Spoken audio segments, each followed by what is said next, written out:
Well, welcome to the Speak with People podcast. My name is Jason Rates. I am so excited you're joining us today. This podcast exists because words matter, and we believe healthy communication is oxygen for your relationships and your leadership. So whether you communicate one-on-one, on a team, from a stage, or from behind a screen, we hope to challenge you and encourage you to communicate in healthy ways, because we know when you value healthy communication, your world will change for the better and you will change someone else's world. Well, today I am so incredibly excited.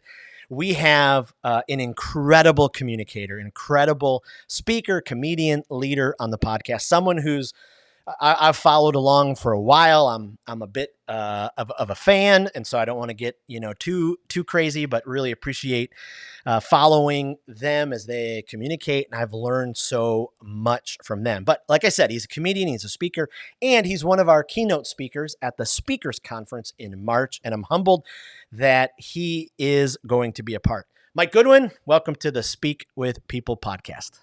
Jason, thank you for having me. Good communication is oxygen. That's incredible, man. That's a great line. Well, thank you. Well, it's so great to see you.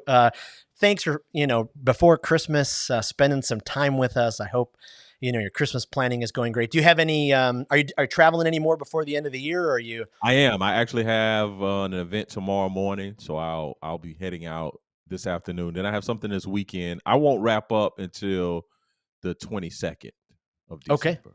Okay.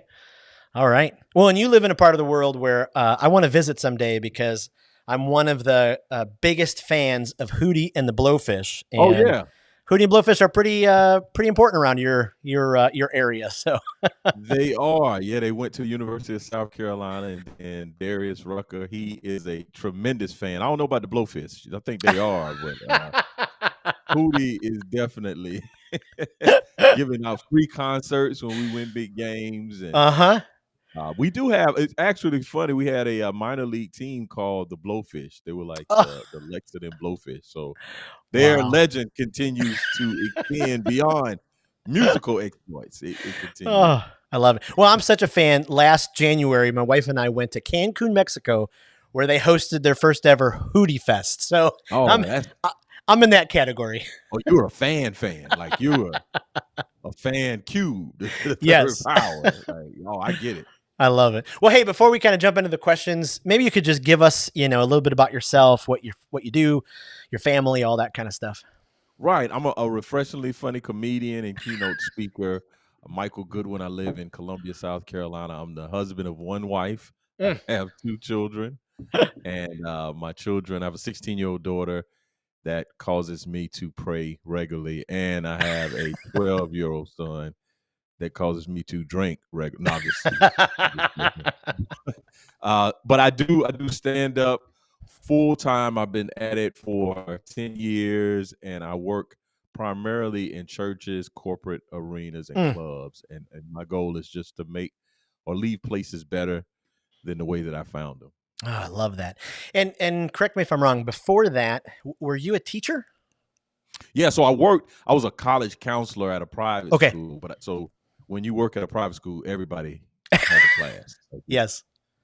You will teach. So that's right. I was in education. I worked at the University of South Carolina before taking this job at an Episcopal high school here, where it was a K-3 through 12. So it was all ages. And I worked there for 8 years while I was building my comedy career on the side. Wow, that's incredible. Well, kind of diving in, today's podcast is all about the world of laughter, the power of laughter. How does it specifically play a role in our communication? How can we embrace it? If we're stage communicators, how can we help people laugh? If we have friends and family who don't like to laugh, how can we be close to them? So just kind of jumping into the first question. When did you know? Like, take us back in time. When did you know that you had the ability to make someone laugh or help someone laugh? Did it come naturally? Did you have to work at it? Take us back in time for that. That's a great question, and it's not a question that people are prepared for emotionally, because they're smiling and they're happy. It's not a happy story, right? So I grew up in a very dysfunctional family. My parents were argumentative and very combative with one another. And they were, I mean, it was regularly. And I'm the oldest of three.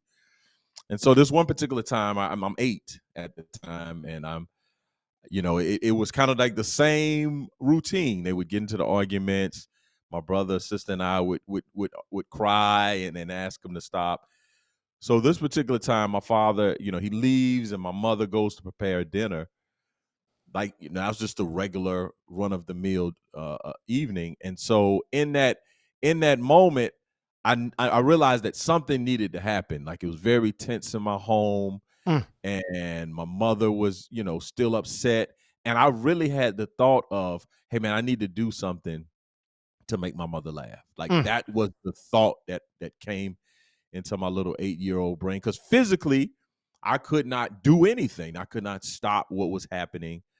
It was very frustrating, and it was very traumatizing is the word. Right. But it was one of those things of, like, you're 8 and you're trying to grapple with why does this continue to happen, right? Yeah. But I have the type of brain that I cannot be sad long. Like, I don't really. My brain is like, what's the movie Up, where it's like squirrel? I'm very easily distracted. So here we are, my brother, sister, we upset. My mom's upset. My dad's left. And I said, man, I got to do something to make my mother laugh. And I did some silly thing. I really don't remember what it was. Yep. But it broke the tension in my home. It made my mother laugh. And I made a mental note that anytime they get into an argument, I would go into my stuff. And so I would go into, telling little jokes, doing little silly things. And I got so good at it that when, like, I knew I was really doing well, when my dad, if he didn't leave, he would be in his room and we would be laughing in the front, and he would yell from the back, "What's all that noise going on?" I was like, oh man, I'm chilling tonight, man. Right. It's rocking and rolling. So that was my first insight of, hey man, I have the ability to shift the way that an atmosphere or how people are feeling in a moment. Boy, I love that. I just love that. How important do you think laughter is in our everyday lives? Like, it's vitally important. I think that the thing I often say on stage to folks, I say that you have to be deliberate about joy, laughter, all these things, because sorrow doesn't care about your schedule. Like, sorrow doesn't send you an email and say, hey man, tomorrow morning is going down, so you need to be ready. So my thought is, if your joy tank is constantly filled, you can navigate through life difficulty.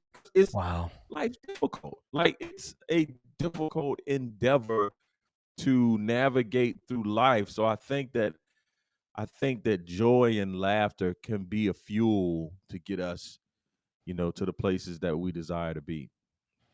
Wow. You probably come across this, but have there been family members or friends or coworkers in your life who, they see that you've put such a high value on laughter and joy and helping others, and maybe they don't share the same, value in that, and so they kind of downplay it. How have you, A, have you come across those kind of people, and then B, how have you dealt with them, or tried to help them, or cross the bridge with them, kind of thing?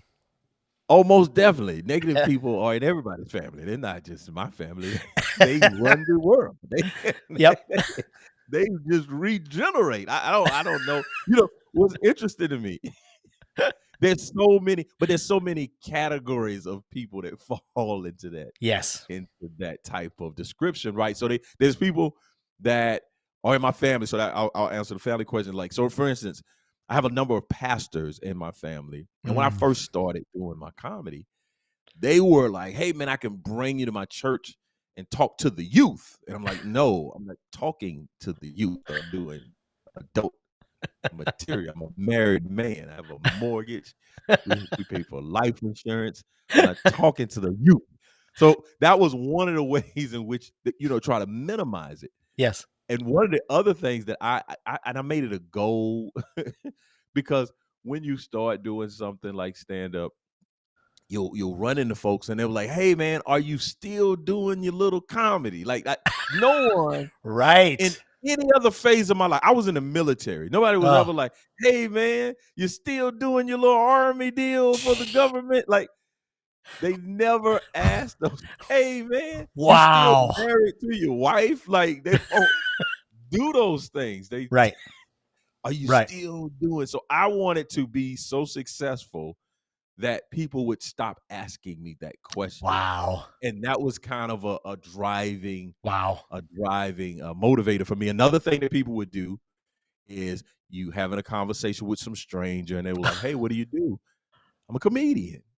"Say something funny." Like, no, I'm not gonna say Right. anything funny.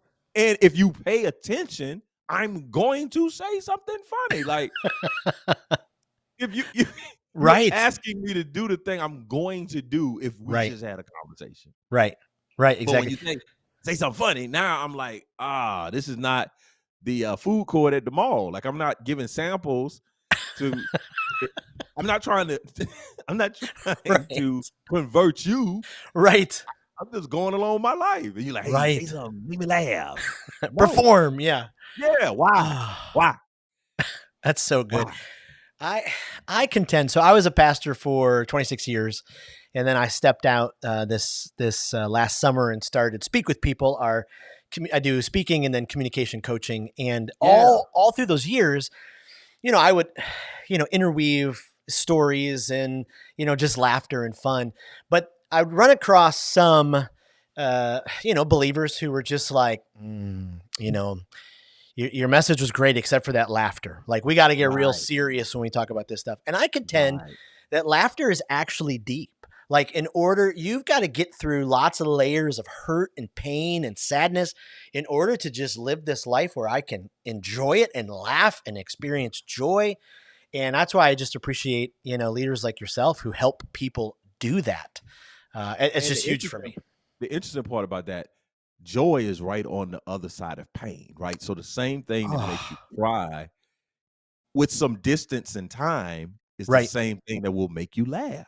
right, And so there's this duality of emotion. Because here's other thing I contend about living a full life. right, A full life is not just happiness. Like you have to right. know what sadness is to experience happiness. You have to That's right. know what anger is to experience calm. So I think that joy and laughter is just another color on the Oof. beautiful portrait that I'm creating for my life. And it's a big part of it, but Wow.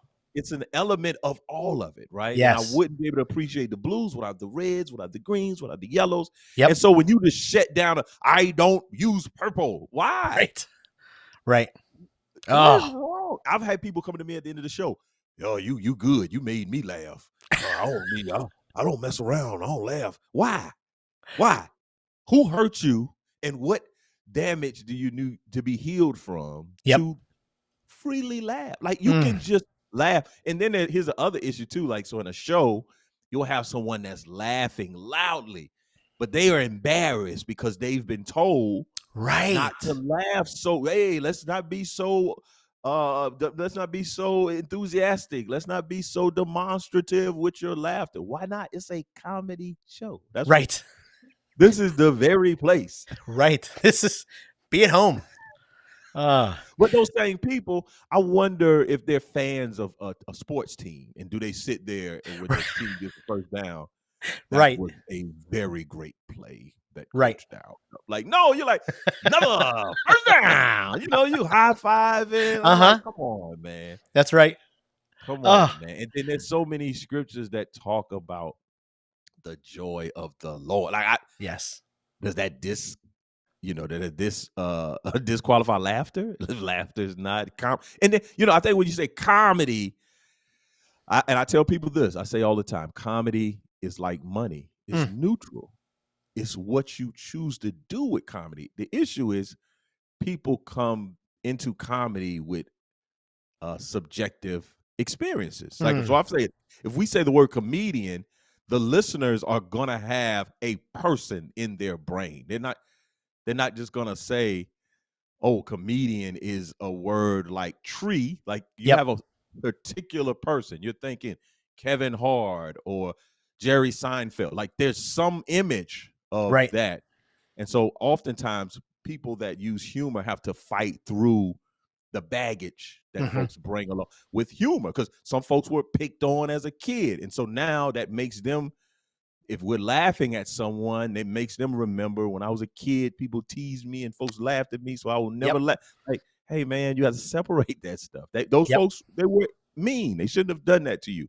But that doesn't mean that you can't enjoy Right. laughter in a Christian context, in a professional setting, Yep. in any setting. I think humor, appropriate humor, is very needed. I've been asked to speak at middle schools, and one of the first things I'll tell the students, I'll say, hey man, your teacher lies to you often. And Uh-oh. everybody's like, what?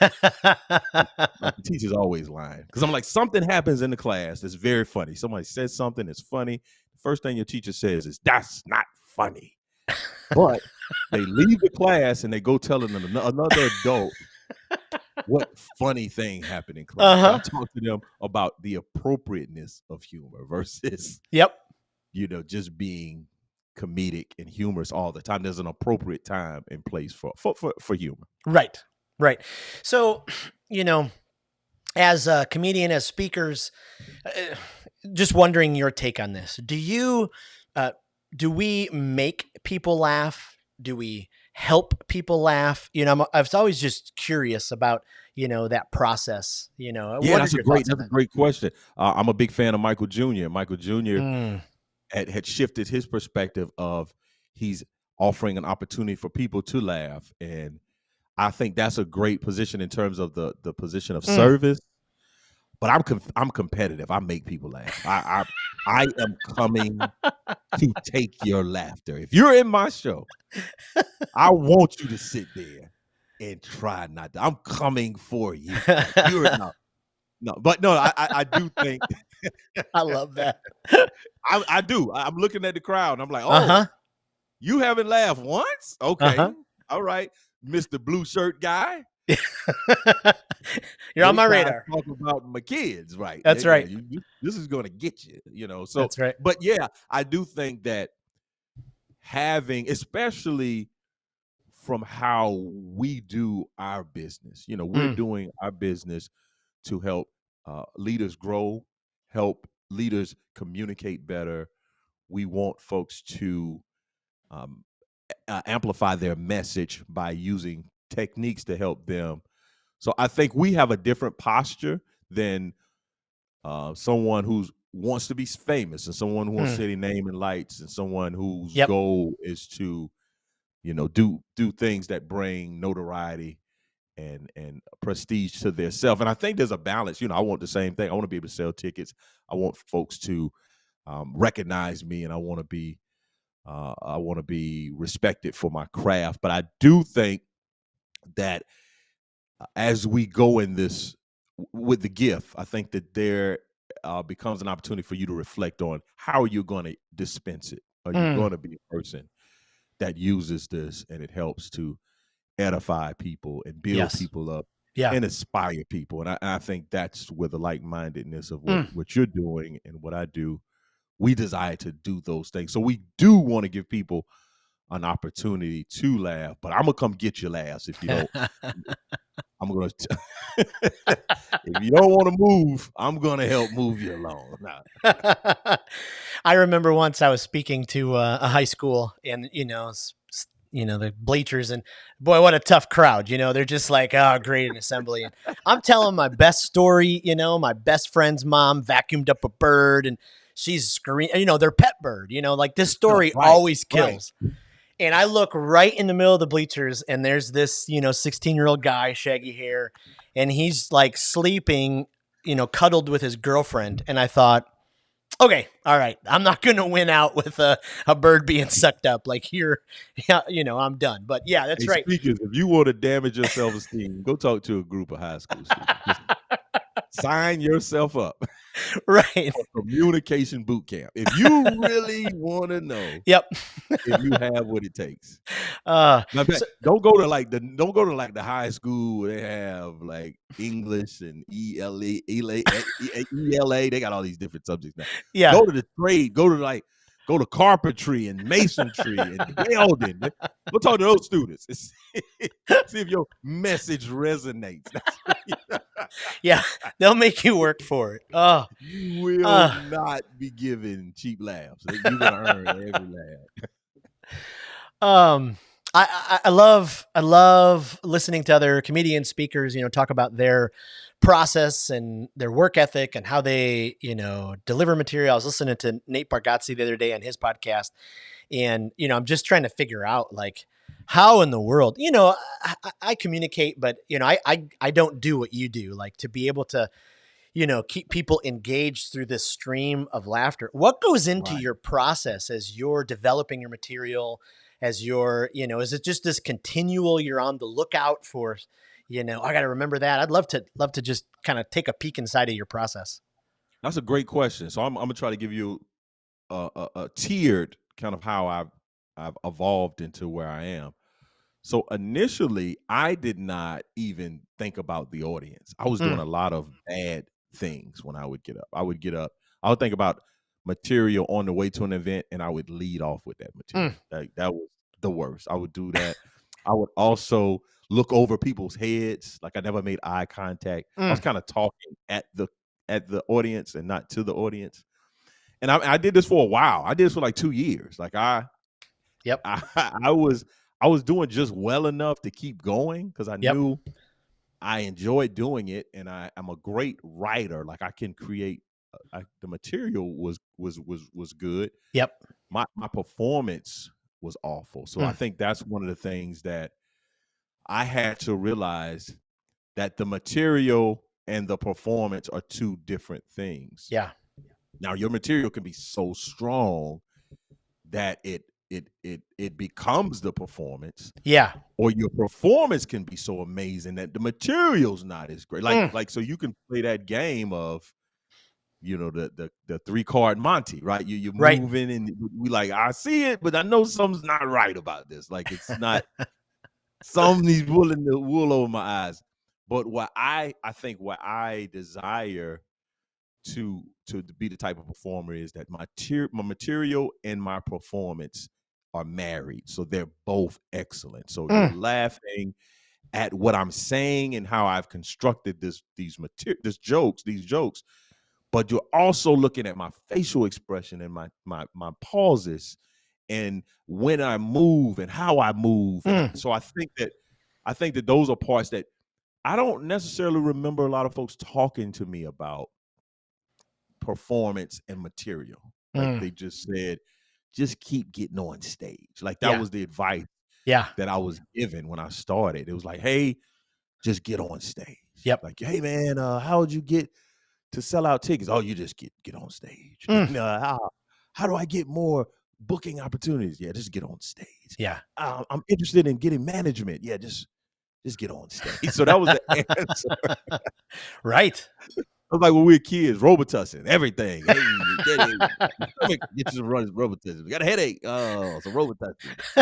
So, like, Yeah. that was the answer to everything. And so I think I realized at some point that the performance is important and the audience is important. I Mhm. was talking to a young comic yesterday, and my performance greatly improved when I realized that Mike Goodwin was not sitting in the audience. So Mm. oftentimes I was writing to my sensibility. Now, I Ah, think you need to think your material is funny, right. but you need to recognize that this audience is not you. And so Mm. that I have this obscure reference sense of humor. I have this off the beaten path. I laugh at things that most folks wouldn't necessarily find funny. So I'm trying to write in that vein. And it's like, hey man, you're doing too much. Like, let's bring this back Yep. and let's communicate. So I think the first thing that I realized about the act or the art of it was realizing that material was one thing Mm. and the performance was another thing. Then the other side of it was realizing that I'm having a conversation, but the other side's not necessarily talking back. So that's the posture of how I approach it. Yeah. As if I'm just talking to some friends. So it doesn't seem bizarre that I'm standing in front of 100 people or 1,000 people or whatever the number is. I'm having a conversation. Right. I'm communicating my thoughts, my opinions, and they're funny. Like I think that especially for folks that are Christians or folks that have a faith, a component to what they do. I've often seen sometimes people have been more faithful than funny. And it's like, if you want to be a comedian, then you got to be funny. Like that's the litmus test. Like, Yeah. but I've seen, folks that begin to bomb and like, well, let me share my testimony. No, that's not why we brought you here. We brought you here Right. for some jokes. So those are components of how I create. Now yeah. I do the standard stuff. I have a notebook. I put bits in. I try to spend at least 2 hours a day when I'm being diligent to review the things that I tape my sets. So I tape my sets and then I'll go back over those sets, and then I'll work. I'm constantly working on material, even material that I've been doing. I may have a new angle. There may be a new way to come at it, and so I'm always tinkering with my set. Yes. So my set won't be the same, even though there's some similar elements in it. Right. So I'm just curious, from your perspective. A couple months ago, I just decided, okay, I'm going to go, try to do a 5-minute, open mic night. Right. And, I kind of put together my best stuff, and I'm like, okay, and I've, spoke long enough that I can keep within certain time parameters and all that. What I wasn't prepared because, I just went to a regular comedy club. Right. And the level of, I don't know how else to say it, but just the level of filth and dirt. I was like, I laugh. Like, I laugh at, like, that's what she said jokes and all that. But it was like it was like a whole different world. Like, how have you, I'm sure you've had to, perform in a bunch of places where you're like, oh, it kind of bumps up against, like, what's that like for you? Or have you just steered clear? Walk us through that. Yeah, I immerse into it, right? So I am the guy so in Colombia, the scene, we have a scene, but it's not a scene where it's thriving and comics are collaborative, and it's a scene. I don't, I often describe things as healthy or unhealthy. I don't know if it's not unhealthy, but it's not the most healthy scene either. So right. But the way I started was I started in churches. So I started working, opening for a guy by the name of Akintunde. He's a Christian comedian. Well, he was a secular guy that had given his life to the Lord, and he joined my church. So I spent kind of the first 4 years of my career under his tutelage, and he was like, no clubs. Like, no clubs. We do church venue. Even if the place is so alcohol, he's like, no. So I had that experience, but I always was like, hey man, what's going on over there? Like, I always was kind of looking over there, like, like maybe, like, I want to go to regular school. Homeschool is great, but I want to mix it up with all the kids, right? So I had that disposition. So I think by the time I got over to the club, I appreciated the opportunity of freedom in terms of what you can talk about. Because even in church context, there's limited things you can talk about, even if it's not vulgar. Like, maybe even if it's not offensive. It just there's levels of like, hey man, let's kind of keep it safe. Yep. Right. So over there, I could take a little bit more risks. I could be a little bit more provocative, if that's the word, but it's just regular ideas and thoughts. Right. Just real life stuff. So Exactly, like being a father, being a husband, like the real of it. Like me and my wife had this disagreement in the church. You know, people like, hey, that's not kind of like, no, like, yeah, It we've been married for happens. 22 years. Come on, man, what are you talking about? Right. There's been some disagree. We are disagreeing now. Like we are in the midst of a disagreeing season. We like saying seasons in church. This is a season of disagreement.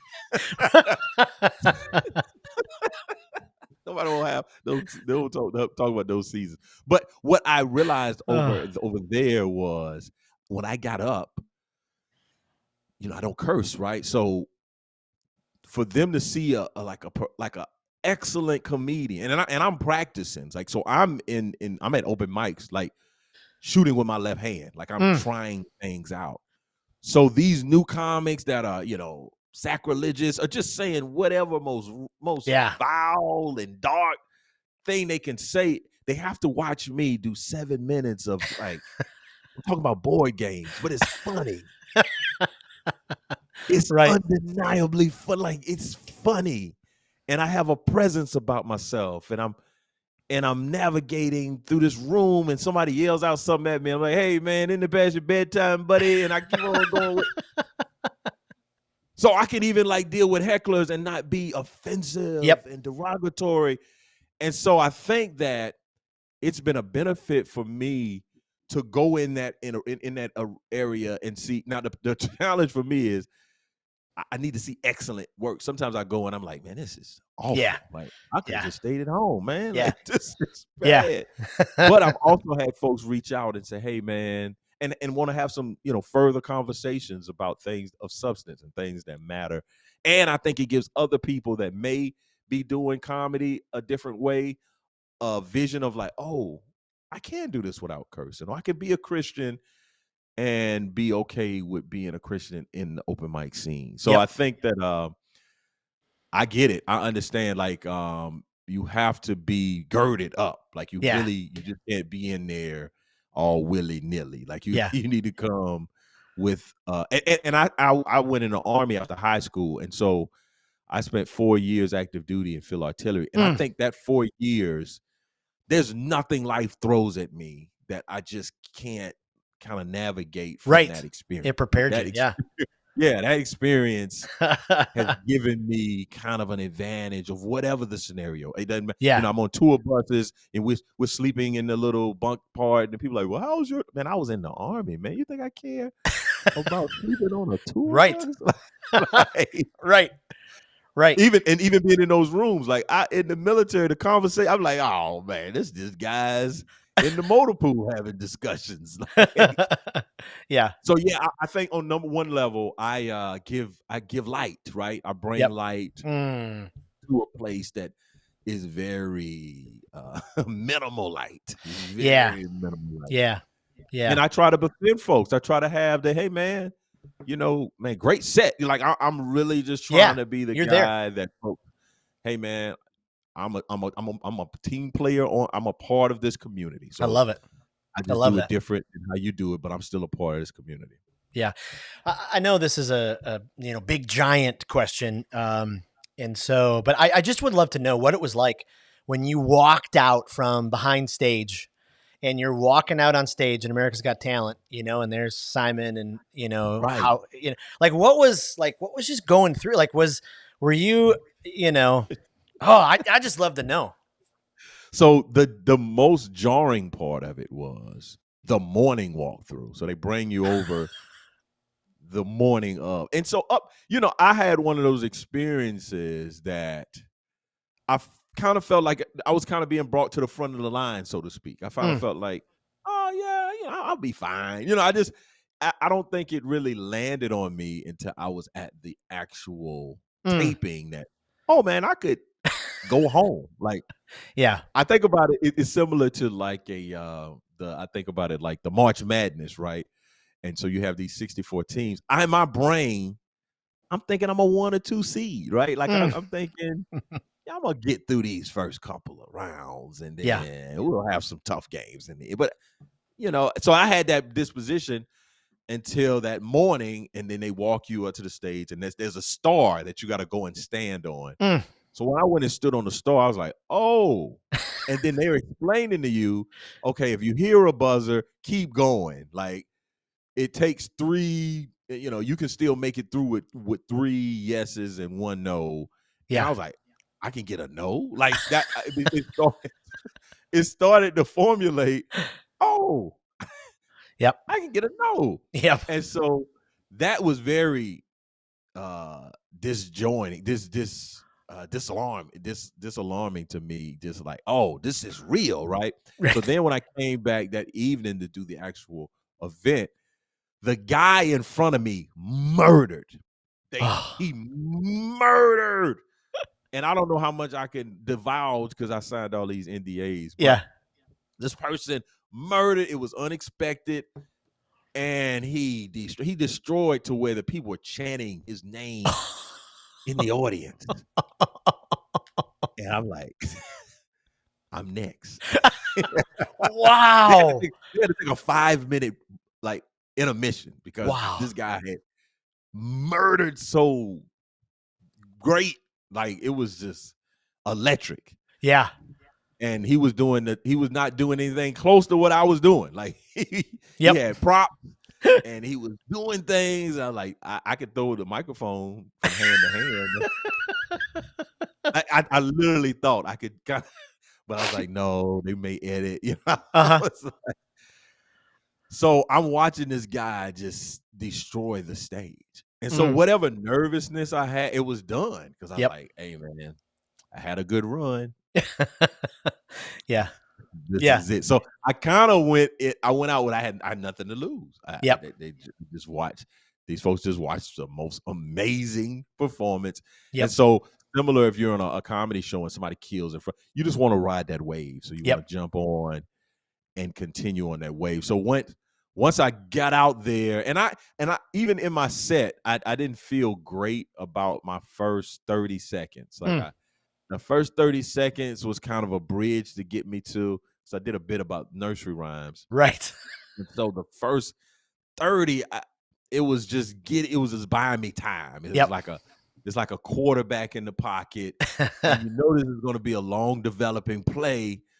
But if I can stay in the pocket, like we can throw a touchdown or at least get some significant yardage out of this. So that was kind of my position, and I was in that pocket. And I didn't feel good. I think Simon even said something when he reviewed my performance. He said, you started off a little slow, and I hit a spot. Once I got to that nursery rhyme stuff, I was going. So I think that's just, and it's comedy, right? So at that point in my life, I've not done it in front of judges in that manner. I hadn't done it for national television, but I've done this, what I'm doing, a million times. Like I've walked out in front of people with a microphone and started talking. So once I started doing that, I was very comfortable. Oh, I love it. I love it. Well, hey, this conversation today has been so incredibly helpful. I know that it will lift and bring so much joy and some really practical help to people. I just wanted, just to remind our audience, you are going to be at our conference, the Speakers Conference in March. And I just wondered if, you just do an invite to people, Hey, come out this March to the Speak with People conference. It's going to be incredible. I'm going to be there. I think Albert Tate's going to be there. There's going to be some other people that's going to be there, and they're going to be tremendous too. I'm looking forward to it. I'm going to share with you.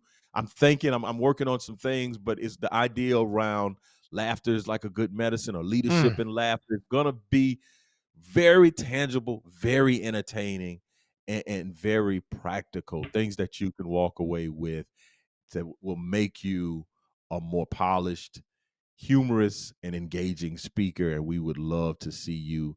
And I would love to high five you, shake your hand, hug, whatever, however you engage. But I'm coming, and I'm so excited for the invitation. I can't wait to see you in March. Well, fantastic. Hey, a couple rapid fire questions. I'll let you go. Have you had a favorite place to speak, like a favorite venue, to perform? Oh, that's great. Maybe not venues, audiences. I love date nights, like date night comedy nights, or like number one probably, but women's events, oh my goodness. That's a strong number two. Like women Yeah, know how to have a good time. They know how to have the girls' night out, whatever they call it.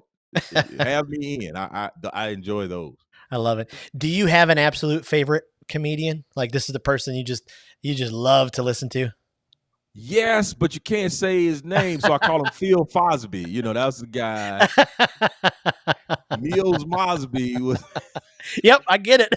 Dr. Heathcliff Huxtable Jello from pudding. Phil Cosby Show. Last question. Where is one place on earth you would love to visit with your wife? Paris. All right. I love it. Well, thank you, Michael Goodwin. Just so appreciate you joining us today, your vulnerability, your transparency, and just helping us. Like this was truly incredible. And I know this is going to help a lot of people. Mike, where can we find you on social media, website, all that kind of stuff?